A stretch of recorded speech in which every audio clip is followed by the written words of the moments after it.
Bro teaser మాత్రం క్రేజీగా ఉంది బ్రో. అసలు హైలైట్ అంటే బోయపాటి బాలయ్య బాబు గారు, అంటే బాలయ్య బాబు గారికి ఆయన హిట్లు ఇస్తాడేమో, వేరే హీరోకి ఇవ్వడేమో అన్నట్టు చేస్తున్నారు బ్రో. ఏంది బ్రో ఆ మాస్ ఏంది, ఆ నరుకుడు ఏంది, ఆ కొట్టుడు ఏంది, ఆ దెబ్బలు ఏంది, ఆ డైలాగ్ ఏంది అసలు. బాబా బాబా బాబా ఏమి డైలాగ్, ఏమి కొట్టుడు సామి, ఉతుకుతున్నాడు అనుకో. ఆ లుక్స్ మాస్ ఉన్నాయి బ్రో. బాలయ్య బాబు గారి లుక్స్ మంచిగా ఉన్నాయి, కానీ ఎందుకో గ్లిమ్సే పెద్దగా ఉంది, టీజరే చిన్నగా ఉంది అన్నట్టు కొంచెం అక్కడే డిఫరెన్స్ వచ్చింది. కాకపోతే ఓవరాల్ గా చూసేదే. ఆ డైలాగ్స్ ఉన్నదే ఒక డైలాగ్ బ్రో, ఏమైనా గుర్తుండే ఏముంది. సౌండ్ కంట్రోల్లో పెట్టుకో. ఏ సౌండ్ కి నవ్వుతానో, ఏ సౌండ్ కి నరుకుతానో నాకే తెలియదు. ఆ తర్వాత ఏదో ఉంటుంది బ్రో, మర్చిపోయినా. నీ ఊహ కూడా అందదు అంతేనా. అదే ఊహకు అందదు అని చెప్పాడు కదా.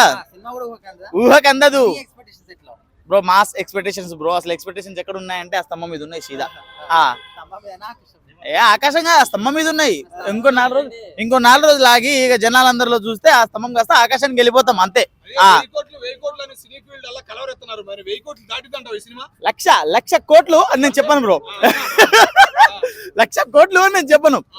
ఏ సినిమా అయినా గానీ ఆ సినిమాకి తగ్గ మార్కును మాత్రం తీసుకొస్తుంది. అలాగే ఈ సినిమా గానీ ఆ సినిమాకి తగ్గ అర్హతని మాత్రం ఖచ్చితంగా తీసుకొస్తుంది. పాన్ ఇండియాలో వస్తుంది కాబట్టి ఈ సినిమా నార్త్ లో కూడా వస్తుంది. అలాగే ఇప్పుడు నార్త్ ఆడియన్స్ వాళ్ళకి కావాల్సింది అసలుకే నరుకుడు బాధుడు గుట్కాలు. అంటే ప్రతి సినిమా 1000 కోట్లు రావాలి రావాలి రావాలి అని మనం కోరుకుంటే రాదు బ్రో. అప్పట్లో బాహుబలి ఎప్పుడు కూడా మనం 1000 కోట్లు అని చెప్పలేదు, కానీ అది వచ్చింది. పుష్ప కూడా మనం అలా చెప్పలేదు, వచ్చింది. ఇప్పుడు ఈ వచ్చిన తర్వాత మనం ప్రతి సినిమాకి అట్లా చెప్పుకోవడం వల్ల రావట్లేదేమో. చెప్పుకోకుండా ఉందాం ఈసారైనా బాలయ్య బాబు గారు ఇండస్ట్రీ హిట్ కొడతారేమో చూద్దాం. ఓకే, థ్యాంక్ యూ అన్న. అఖండ 2 టీజర్ ఎట్లుందన్న?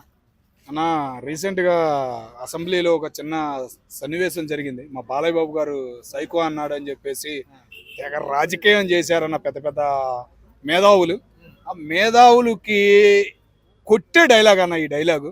ఆ డైలాగ్ ఏంటంటే ఉందన్న, బాబా బాబా బాబా బా ఇప్పుడు వచ్చింది December 25 అనే ఫీలింగ్లో పడిపోయామన్న. నిన్న చూస్తే మా బాలయ్య బాబు స్టేటస్ లేనోళ్ళు లేరన్న వాట్సాప్లో. అంత డైలాగ్ అసలు ఆ చూపు గాని ఆ డైలాగ్ గాని అబ్బాబ్బా చించేశాడన్న. సౌండ్ ఏందన్న డైలాగు, సౌండ్ వినపడనంత మట్టికే, వినపడిందనుకో వేరే ఉంటది కథ అంతా. కాబట్టి సౌండ్ అనేది కంట్రోల్లో పెట్టుకో. ఓరికే బాలయ్య బాబు గురించి బయటకు వచ్చి మాట్లాడతాం కాదు, ఓకేనా. ఇది సైకో అంటము, నువ్వు అసెంబ్లీలో చేయటము, ఏదేదో చేయటం కాదు. ఒక లిమిట్ నీకు ఉండాలి. సౌండ్ వినపడదు, వినపడే అంత మట్టికే. చాలా బాగుందన్న బాలయ్య గారి లుక్స్. మళ్ళీ వెనక్కి వెళ్ళినట్టు అనిపించింది, చాలా హ్యాపీ అనిపించింది. మళ్ళీ ఒక సింహం మళ్ళీ మా ముందుకు రాబోతుంది అనే హ్యాపీనెస్ లో ఉన్నామన్న. ఈసారి 500 నుంచి 1000 కోట్లు అంటున్నారు అన్న. ఒక్కటి చెప్పనన్న, బాలయ్య గారి cinema December 25 December year ending ప్రతి ఒక్కడు సినిమాకి వెళ్తాడు. ఒక్క సినిమా హాల్ కాదన్న, ప్రతి సినిమా హాల్లో అఖండ ఆడబోతుంది. దానికి పోటీ ఉన్న ఏ సినిమాలు రావు. ఉన్న సినిమాలు కూడా పక్కన పెడతారు. ఆ 5 days ఫుల్ హ్యాపీగా చూస్తారన్న ప్రతి ఒక్కడు. బాక్సులు పగిలిపోవడం కాదన్న, మొన్నటిదాకా రప్ప రప్ప ఏదో రిపా ఏదేదో అన్నారు కదా. ఇప్పుడు చూడమను, రప్ప రప్ప అనేది సౌండ్ అనేది ఇప్పుడు మోగబోతున్నాయి. చూశాను బ్రో, సూపర్. అసలు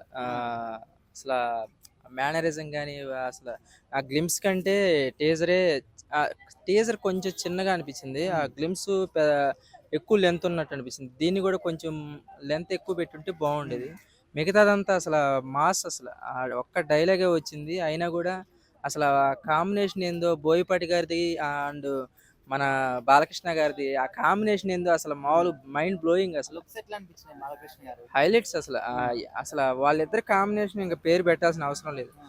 అంటే ఇంకా హిట్ అనే లెక్క, ఇంకా ఫ్లాప్ అనేది లేను. ఇంకా వాళ్ళిద్దరు కలిసారంటే హిట్ సినిమా.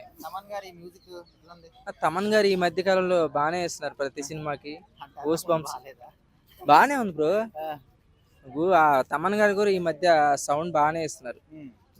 నాకు ఎక్కువ బాగా దేవిశ్రీ ప్రసాద్ ఇష్టం, కానీ ఇతను కూడా అన్ని సినిమాలకి ఈ మధ్య కొంచెం ట్రెండింగ్ లో ఇతనే ఉన్నాడు. అంతే. బాలకృష్ణ అంటే ఆ సౌండ్ కి ఇంకా అంతే, ఆ సౌండ్ కి మనకి ఆ గుండె జల్లు అనిపోయింది. డైలాగ్ చెప్పలేను కానీ ఆ డైలాగు అంత నాకు తెలిసి డైలాగ్ అంత పేలలేదు, కానీ కొత్తగా ఉంది డైలాగ్. అంటే ఈ మధ్య వరుసగా ఏ సినిమా ఏ టాపిక్ తీసుకున్నా కూడా ఆయన ఖచ్చితంగా 100 crores దాటిపోతుంది ఆయన గ్రాఫ్ అనేది. సో ఇప్పుడు ఈ అఖండ 2 తోని 500 కోట్లు కూడా క్రాస్ వస్తా అంటున్నారు. అవును, ఇది కొంచెం pan India movie, pan India type లో రిలీజ్ అవుతుంది కాబట్టి పక్కాగా ఈ జనరేషన్ లో ఈ ఇయర్ కి వచ్చేసరికి ప్రతి సినిమా 500 కోట్లు దాటుతుంది. సో ఖచ్చితంగా బోయపాటి మూవీ కూడా 400